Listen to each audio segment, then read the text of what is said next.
అందరికీ నమస్కారం అండి. చాలామంది ఇన్‌స్టాగ్రామ్‌లో ఇంతకుముందు ప్రీవియస్ జరిగిన ఇంటర్వ్యూకి సంబంధించి కొంతమంది మెసేజ్ పెట్టడం జరిగింది. సో, వారందరి కోసం ఇన్ఫర్మేషన్ అంతా కూడా ఉపయోగపడుతుందని ఆశిస్తున్నాను. ఆర్ఎన్ రెడ్డి ఐటీ స్కూల్ నుంచి ఆర్ఎన్ రెడ్డి గారు is with us right now. So, మీరు అడిగిన ప్రశ్నలన్నీ కూడా నేను కూడా నోట్ చేసుకున్నాను. అట్ ద సేమ్ టైమ్ చాలామంది నాకు పెట్టింది ఏంటంటే, మా క్వాలిఫికేషన్ ఇదండి, మేము ఇప్పుడు సాఫ్ట్‌వేర్ అవ్వగలుగుతామా, ఒక ప్రొఫెషన్‌లో జాయిన్ అవ్వగలుగుతామా అని. సో, వీటన్నింటికి కూడా ఒక ప్రోగ్రామ్ డిజైన్ చేయడం జరిగింది. అతి తొందరలో మీ ముందుకు వస్తుంది. డెఫినెట్గా మీరు అడిగిన ప్రశ్నలన్నింటికీ జవాబులు మేము ఇచ్చే ప్రయత్నం చేస్తున్నాం.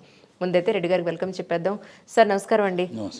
సార్, మీ ప్రోగ్రాం ద్వారా చాలామంది స్టూడెంట్స్కి ఎవరైతే ఉద్యోగాల్లో ఒక మంచి లైఫ్ని చూడాలి, లైఫ్ సెటిల్ చేసుకోవాలని అనుకుంటున్నారో వాళ్ళందరికీ కూడా మన ప్రోగ్రాం ఉపయోగపడే విధంగా మీ ప్రోగ్రామ్ డిజైన్ చేసిన కారణం.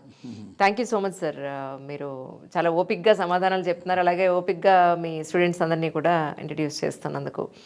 సార్, ముందైతే ఇప్పుడు ప్రస్తుతానికి మీ దగ్గర ఉన్న జాబ్ గ్యారంటీ ఆఫర్ ప్రోగ్రామ్ ఏదో నడుస్తుంది, దాని గురించిన వివరాలు అడిగారు చాలామంది. ఒకసారి మా గురించి చెప్పగలుగుతారా? యా, ఇప్పుడు ఇది software job guarantee program sir.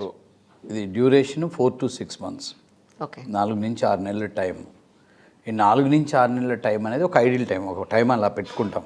ఒక స్టూడెంట్కి 4 monthsలో జాబ్ రావచ్చు, ఒక స్టూడెంట్కి 5 months రావచ్చు, 6 months కూడా రావచ్చు, ఒకళ్ళకి 1-2 months డిలే కూడా అవ్వచ్చు. దీంట్లో మేము తీసుకున్న కోర్సు .NET. మేము .NET ఫుల్ స్టాక్ .NET నేర్పిస్తాం ఈ 4 నెలల నుంచి 6 నెలల మధ్యలో నేర్పించి అదే సబ్జెక్ట్లో we will do the placement.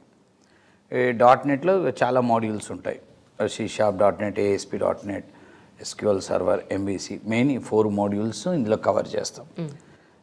దీనికి ఏంటంటే ఈ జాబ్ గ్యారంటీ ప్రోగ్రామ్కి మేము పెట్టుకున్నది ఏంటంటే, స్టూడెంట్కి ఎటువంటి డిగ్రీ ఉన్నా పర్వాలేదు, అంటే బీటెక్కే ఉండాలి, MCA ఉండాలి అనే కాకుండా BSc, BCom, మీరు ఇంతకుముందు చూసిన ఇంటర్వ్యూలలో కూడా జాబ్ గ్యారంటీ స్టూడెంట్స్ వాళ్ళందరూ మనం ఇంతకుముందు ఇంటర్వ్యూలో చెప్పాము, ఏ డిగ్రీ చదివిన వాళ్ళైనా సాఫ్ట్వేర్లో జాబ్ కొట్టొచ్చని. సో అది దాని ఎవిడెన్సెస్ మనం ఇప్పుడు ప్రీవియస్ ఇంటర్వ్యూస్లో చూపించాం. ఒక చైతన్య BCom స్టూడెంట్, అతను ఎప్పుడో ఓల్డ్ స్టూడెంట్. తర్వాత రాజ్ కుమార్ BJC స్టూడెంట్. తర్వాత అదే విధంగా అంటే గ్యాప్ ఉన్నా పర్వాలేదు అని చెప్పాం లాస్ట్ ఇంటర్వ్యూస్లో. దానికి నాగార్జున అని చూపించాం. 2012లో పాస్ అయ్యాడు, 2022లో ఫ్రెషర్గా జాబ్ కొట్టాడు. సో ఇది అన్నట్టు దీనికి ఎలిజిబిలిటీ డిగ్రీ ఉంటే చాలు, ఒక 10-12 ఏళ్ళు గ్యాప్ ఉన్నా పర్వాలేదు. ఇది మనం చేస్తుంది ఫ్రెషర్ ప్లేస్మెంట్ ప్రోగ్రామ్ అన్నట్టు. 2.4 LPA టు 4 lakhs LPA వరకు మనం ప్లేస్మెంట్ చేపిస్తున్నాం ఫ్రెషర్స్కి. ఎంత గ్యాప్ ఉన్నా పర్వాలేదు, ఒక డిగ్రీ ఉంటే చాలు. మెయిన్ ఏంటంటే స్టూడెంట్కి ఉండాల్సిన ఎలిజిబిలిటీ ఏంటంటే, ఇంగ్లీష్ మీడియమా తెలుగు మీడియమా ప్రాబ్లం లేదు, తెలుగు మీడియం అయినా పర్వాలేదు, ఏం కాదు. 90% వాళ్ళే ఉన్నారు మన బ్యాచ్లో. మీరు చూస్తున్నారు కదా. అయితే ఈ కమిట్మెంట్, డెడికేషన్, తపన, నేను జాబ్ కొట్టాలి, వచ్చిన జాబ్తోనే వెళ్తా ఇంటికి అన్న ఆ కసి ఉన్న వాళ్ళకి ఇది బెస్ట్. ఇప్పుడు హౌస్ వైఫ్స్ ఉంటారు, ఎంతో 10 ఏళ్ళు అవుతుంటుంది పెళ్ళి అయ్యి, వాళ్ళు ఖాళీగా ఉంటారు, ఇప్పుడు పిల్లలు అంతా సెటిల్ అవుతారు. బెస్ట్ ఇది. చాలామంది గవర్నమెంట్ జాబ్స్ ట్రై చేస్తారు, ఒక 5-6 సంవత్సరాలు గ్యాప్ వచ్చింది, వాళ్ళు బ్యాంక్ జాబ్స్ ట్రై చేసిన వీళ్ళందరూ మనకి ఇప్పుడు మార్కెట్లో lakhs ఆఫ్ పీపుల్ ఉన్నారు, డిగ్రీలు ఎప్పుడో చేసి, ఇంజనీరింగ్లో డిగ్రీలు చేసి ఖాళీ జాబ్ లేక ఇంకా ఉన్నారు. వీళ్ళందరూ they can choose this course. And the timings ఏంటంటే చాలా స్ట్రిక్ట్గా ఉంటుంది. ఇది 9 o'clockకి రావాలి, 9 గంటలకు రావాలి. 9 గంటలకి 5 నిమిషాలు లేట్ వచ్చినా కానీ కంపల్సరీగా నిలబెడతాం. అవునండి, నిలబెడతాము. కౌన్సిలింగ్ ఉంటుంది, తర్వాత పంపిస్తాం. మామూలుగా అయితే డే అంతా నిలబెట్టాలనేది నా కాన్సెప్ట్. క్లాస్ అయితే గ్యారంటీగా ఉంటుంది. 9 o'clock రాగానే వాళ్ళు ఫోన్ హ్యాండ్ ఓవర్ చేయాలి, మా స్టాఫ్కు ఫోన్ అంతా హ్యాండ్ ఓవర్ చేసుకుంటారు. సో తర్వాత అటెండెన్స్, థంబ్నెయిల్ అటెండెన్స్ ఉంటుంది. సో వాళ్ళు ఆ రోజు రాలేదు అంటే పర్టికులర్ టైం కల్లా SMS వాళ్ళ పేరెంట్కి వెళ్ళిపోయేటట్టు అది ఇప్పుడు ఏర్పాటు చేస్తున్నాం, ఇంతకుముందు లేదు. ఇప్పటివరకు ఏంటంటే మాన్యువల్ అటెండెన్స్, స్టాఫ్ కాల్ చేస్తారు అన్నట్టు, ఎవరు రాలేదు వాళ్ళ పేరెంట్కి వెళ్తుంది. మేము ఒక స్టూడెంట్ జాయిన్ అయ్యేటప్పుడు స్టూడెంట్ నెంబరు, వాళ్ళ పేరెంట్ నెంబరు, వాళ్ళ నైబర్ నెంబర్ కూడా తీసుకుంటాం. అదెందుకు నైబర్ నెంబర్ ఎందుకంటే స్టూడెంట్ రాలేదు, స్టూడెంట్కి ఫోన్ చేస్తే స్టూడెంట్ ఎత్తాడు, పేరెంట్కి కూడా ఏదో చెప్తాడు, వాళ్ళు ఎత్తకపోవచ్చు, ఏదైనా జరుగుండొచ్చు. ఒక సింపుల్ ఎగ్జాంపుల్ చెప్తాను మీకు. ఒక స్టూడెంట్ రావట్లే, మా వాళ్ళు ఫోన్ చేస్తున్నారు, వాళ్ళు ఎత్తలే, వాళ్ళ ఫాదర్కి ఫోన్ చేస్తుంటే కట్ అవుతుంది కాల్. కాల్ రిజెక్ట్ లిస్ట్లో పెట్టినట్టున్నారు. వాళ్ళ ఫాదర్ ఫోన్లో మా యొక్క పర్సన్ ఎవరైతే కాంటాక్ట్ చేస్తారో అటెండెన్స్ తీసుకునే ఎంప్లాయీ నెంబర్ని బ్లాక్ చేశారు. అది తెలియదు, ఫాదర్కి అయితే తెలియదు. పాపం. మాకెందుకో డౌట్ వచ్చి మా ఎంప్లాయీ ఇంకో నెంబర్ నుంచి చేస్తే వాళ్ళ ఫాదర్ ఎత్తాడు. ఓకే, మీరు ఎప్పుడు కాల్ చేశారు నాకు అంటుండే ఆయన. సో అప్పుడు ఒకసారి చెక్ చేయండి అంటే అది బ్లాక్డ్ ఉంది, అట్లా ఉంటుంది అన్నట్టు. అందుకనే నైబర్ నెంబర్ పెట్టుకుంటాం. నైబర్ నెంబర్ పెట్టుకుని నైబర్కి ఎగ్జైట్మెంట్ ఎక్కువ ఉంటుంది కదా, పక్కింటి వాళ్ళ గురించి ఫోన్ వస్తే ఇన్ఫర్మేషన్ ఆన్ ద స్పాట్ వస్తుంది, వెళ్ళిపోతుంది. సో దట్ అప్పుడు మనకు కూడా ఏంటంటే ఒక వీళ్ళకి అలర్ట్ అవుతారు, పక్కలో తెలిస్తే బాగుండదు ఇట్లా.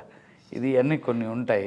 మెయిన్ ఏంటంటే ఇదే ప్రాబ్లం, అందరు ఫీజు కడతారు కానీ పంక్చువాలిటీ ఉండదు, రెగ్యులారిటీ మిస్ అవుతారు. దీనికోసమే మేము ఒక 2-3 స్టాఫ్ అదే పని, రాని వాళ్ళు అటెండెన్స్ తీసుకోవటం, లేట్గా వచ్చిన వాళ్ళకి కౌన్సిలింగ్ నా దగ్గరికి తీసుకురావటం, నిన్న రాని వాళ్ళందరిది ఒక బ్యాచ్ అది ఉంటుంది. ఫోన్ కలెక్షన్, ఫోన్స్ అన్నీ తీసుకొని లాకర్లో పెట్టేసి మళ్ళీ ఈవినింగ్ స్విచ్ ఆఫ్ చేస్తే ఈవినింగ్ 6 to 6:30 మధ్యలో అంత క్లాస్ అయినాక మళ్ళీ ఫోన్ హ్యాండ్ ఓవర్ చేస్తాం.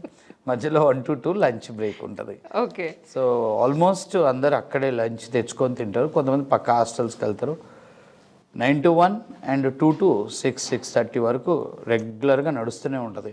అందులో కొంత లైవ్ సెషన్ నడుస్తుంటాయి, సెల్ఫ్ లెర్నింగ్ ఉంటుంది, వీడియో ఇస్తాం, మెటీరియల్ ఇస్తాం. సో దాని మీద యాక్టివిటీస్ చేపిస్తాం. సెల్ఫ్ లెర్నింగ్ని బాగా ఎంకరేజ్ చేస్తున్నాను. అంటే అన్ని టాపిక్స్ లైవ్ చెప్పాలనుకుంటారు స్టూడెంట్స్. లైవ్ చెప్పటం వల్ల కాలయాపన ఉంటుంది. ఇంకోటి ఏంటంటే స్టూడెంట్ కంప్లీట్గా ఫ్యాకల్టీ మీద డిపెండ్ అయిపోతాడు. ఈ డిపెండెన్సీ అనేది ఏమవుతుంది అంటే రేపు ఇండస్ట్రీకి వెళ్ళిన తర్వాత సెల్ఫ్ లెర్నింగ్ స్కిల్స్ లేకపోతే వాళ్ళు ఇబ్బంది పడతారు. ఎందుకంటే ఇక్కడ ఒకటి నేర్చుకొని వెళ్తారు, అక్కడికి వెళ్ళిన తర్వాత సంథింగ్ కొత్త సబ్జెక్ట్ని ఏదో అప్డేట్ అవ్వమంటారు, ఒక టైం ఇస్తారు. ఆ టైంలో ఇక్కడ మనకి ఓన్లీ స్పూన్ ఫీడింగ్కి అలవాటు పడ్డ స్టూడెంట్ అక్కడికి వెళ్ళాక కంగారు పడతాడు. అందుకని ఆల్రెడీ ఇక్కడ ఎక్స్పీరియన్స్ ఇస్తాం. ప్లస్ డైలీ మాక్ ఇంటర్వ్యూస్ ఉంటాయి. ఈరోజు చదువుకున్న పాఠం మీద రేపు మాక్ ఇంటర్వ్యూ, రేపు చదువుకున్న పాఠం మీద ఎల్లుండి mock interview, everyday mock interview. మళ్ళీ ఇంటికి 6:30కి పంపిస్తాం. ఆల్మోస్ట్ 7 అవుతుంది బయటికి వెళ్ళిపోయేటానికి. మళ్ళీ 7 to 9 టైం వాళ్ళకి. 9 o'clockకి మళ్ళీ ఆన్లైన్లో లాగిన్ చేపిస్తాం. 9 to 11 ఆన్లైన్లో ల్యాబ్ చేపిస్తాం. మళ్ళీ పొద్దున్న 9కి రావాలి. ఫోన్ ఒక్కటి చాలా రిజల్ట్ ఇస్తుంది. ఫోన్ తీసుకోన్న ముందు ఎలా ఉండేదంటే స్టూడెంట్ వచ్చేవాడు 9కి కనపడేవాడు, 2-3 hours నుంచి ఇక తగ్గుతుండేది స్ట్రెంత్. మనం చూడలేం కదా. సో ఈ ఫోన్ తీసుకోవటం వల్ల ఇప్పుడు మనిషికి ఏంది, ఫోన్ వదిలిపెట్టయితే పోడు. ఫోన్ ముందు ఇవ్వం. 6:30కి అంత సెషన్స్ అయినాకనే ఫోన్లు ఇస్తాం. ఎంతో ఎమర్జెన్సీ ఏదైనా పేరెంట్ చేసేది ఉంటే మా నెంబర్ ఉంటుంది ఒకటి, మా స్టాఫ్లో ఒక 2 నెంబర్స్ ఉంటాయి, దానికి వాళ్ళు పేరెంట్ చేయొచ్చు. మేము కూడా ఫోన్ ఇస్తాం మాట్లాడుకుంటా అంటే, మా ముందు మాట్లాడుకోవాలి అంతే, ఎవరికన్నా చేసుకొని ఫోను అంతే in front of us. So it is helping lot. ఇప్పుడు ఉన్న దాంట్లో నాకు తెలిసినంత వరకు ఎక్కువ టైము స్టూడెంట్కి ఏదైనా వేస్ట్ అవుతుంది అంటే because of smart phone. So దాన్ని కట్ చేసి పడేసాం. It is giving extraordinary result. Second ఏంటంటే టాస్క్లు ఇస్తాము. లైవ్ క్లాస్ చెప్పినప్పుడు టాస్క్ ఇస్తాం, రేపు చెక్ చేస్తాను టాస్క్ చెకింగ్ ఎలా ఉంటుంది అంటే ఇప్పుడు ఒక కాన్సెప్ట్ మీద ఒక ఎగ్జాంపుల్ చెప్తే ఒక 10 ఎగ్జాంపుల్ హోంవర్క్ ఇస్తాం. 10 ఇక్కడ నా ట్రైనింగ్లో నేను చెప్పేది చాలా తక్కువ, నేను వాళ్ళతో చేపించేది ఎక్కువ ఉంటుంది. నేను అంటే టీచర్ కష్టపడటం కాదు, స్టూడెంట్తో కష్టపడేటట్టు చేయాలి. సో జనరల్గా ఏంటంటే ఒక కాన్సెప్ట్ ఉంది ఇక్కడ. ఒక నార్మల్ టీచర్ ఏం చేస్తాడంటే తన ఎక్స్ప్లెనేషన్తో క్లారిటీ ఇస్తాడు. ఒక గుడ్ టీచర్ ఏం చేస్తాడంటే స్టూడెంట్ని ఆలోచింపజేసి క్లారిటీ తెప్పించాడు. దానివల్ల ఏమవుతుంది అంటే స్టూడెంట్ కష్టపడతాడు. స్టూడెంట్ కష్టపడాలి, స్టూడెంట్ కష్టపడితేనే రేపు స్టూడెంట్ జాబ్ చేయగలుగుతాడు. టీచర్ కష్టపడటం అనేది కొంత స్థాయి వరకే. సో స్టూడెంట్ని ఎలా ఎంగేజ్ చేయాలనేది ఆలోచించాలి. సో 24/7 స్టూడెంట్ మైండ్లో మనమే ఉండాలి, సబ్జెక్టు ఇన్స్టిట్యూటే ఉండాలి, వేరేది రావద్దు. అంటే we have to engage them with what subject. And ఈరోజు ప్రిపేర్ అయిందంతా కూడా next day they have to deliver in front of faculty. Mock interview ఉంటుంది, ఎవ్రీడే మాక్ ఇంటర్వ్యూ ఉంటుంది. So this is the process we are following. So ఇక్కడ ఏంటంటే main coding skills మీద మీ concentration. Second ఈ మాక్ వల్ల ఏంటంటే ప్రజెంటేషన్ స్కిల్స్ పెరుగుతాయి. స్టూడెంట్కి ఎంతెంత సబ్జెక్ట్ నేర్పుతాము మనం, ఏమి like we will not do any marks ఏం చేయకుండా లాస్ట్లో వీళ్ళని డైరెక్ట్ మన కంపెనీ ఇంటర్వ్యూస్కి వెళ్ళినప్పుడు ఏమైతే వాళ్ళు మాట్లాడలేరు. సో ఇది ఈరోజు జాయిన్ అయిన స్టూడెంట్కి నెక్స్ట్ డే మాకు ఉంటుంది. ఈరోజు అడ్మిషన్ వస్తే నెక్స్ట్ డే మాకు. సో డే 1 నుంచి వాళ్ళు మాకు అటెండ్ అవ్వటం వల్ల వాళ్ళ ఇంటర్వ్యూ స్కిల్స్ పెరుగుతాయి, వాళ్ళ ప్రజెంటేషన్ స్కిల్స్ పెరుగుతాయి. అండ్ మల్టిపుల్ కోడింగ్ టాస్క్లు ఇస్తాం. చిన్న మొదలు పెడతాం. 1 లైన్ 2 లైన్ కోడింగ్ నుంచి ఒక అప్లికేషన్ డెవలప్మెంట్ వరకు తీసుకెళ్ళటం వల్ల ఏమవుతుంది అంటే వాళ్ళకి task development skills, coding skills పెరుగుతాయి. So these are all the activities we follow. And sudden exams ఉంటాయి. సడన్గా ఎగ్జామ్స్ ఉంటాయి, సడన్ టెస్ట్లు ఉంటాయి. వాళ్ళకి తెలియదు. ఇప్పుడు క్లాస్ చెప్తాం, 3 o'clock క్లాస్ అంటాం. 3 o'clock క్లాస్ మంచిగా కూర్చొని విందామని వస్తారు. ఆన్ ద స్పాట్ ఎగ్జామ్ ఉంటుంది. సో వాళ్ళు ఎలా ప్రిపేర్ క్లాస్ ఒక గంట చెప్తాం. గంట చెప్పిన తర్వాత on the spot systems open చేసి టాస్క్లు ఇస్తాను, మెషిన్ టెస్ట్లు. ఇమీడియట్ టాస్క్ చేయాలి, ల్యాప్టాప్ తీసుకొచ్చి చూపియాలి. సో అంతకుముందు వరకు వాళ్ళు ప్రాపర్గా లేకపోతే డెఫినెట్గా వాళ్ళు ఫెయిల్ అయిపోతారు. అక్కడ కరెక్ట్ ర్యాండమ్ చెక్ చేస్తాం. 200 మంది ఉన్నా కానీ అక్కడ ఒకళ్ళు ఇక్కడ ఎప్పుడు ఎవరిని పిలుస్తామో తెలియదు. సడన్గా స్టూడెంట్ డయాస్ మీద పిలుస్తాం, మైక్ పెడతాం. ఇప్పటివరకు చెప్పింది చెప్పమంటాం, చాలదా? Correct. So these are all the activities we follow and it helps lot. And that's the reason. అందువల్లనే ఇంతమందికి నాన్ ఐటీ బ్యాక్గ్రౌండ్ గ్యాప్లు ఉన్నా ఏదున్నా కానీ వస్తుంది. సో ఇక్కడ మెయిన్ ఏంటంటే ఈ కోర్సులో జాయిన్ అయ్యే స్టూడెంట్కి కావాల్సింది ఓపిక, ఇంట్రెస్ట్, అవసరం. ఈ 3 ఉండాలి. ఈ 3 ఉంటే సక్సెస్ అవుతాం. అవును సార్. సో దీంట్లో ఈ ప్రాసెస్లో మాకు స్టూడెంట్కి కూడా ఎట్లా చేస్తామంటే 3 months కంటిన్యూషన్ ట్రైనింగ్లో వెళ్ళిపోతాడు. 4th monthలో we make them to go for interviews. 4వ నెలలో వాళ్ళ సిలబస్ని బట్టి ఇంటర్వ్యూ బ్యాచ్ అని తయారు చేస్తాం. 20 మందిని తయారు చేస్తాం, 10 మందిని తయారు చేసినాక వీళ్ళకి ఇంటర్వ్యూలకు పంపించే ముందు మళ్ళీ మేము ఒక 20 రోజులు ఫుల్ సబ్జెక్ట్ మీద మార్కులు చేస్తాం.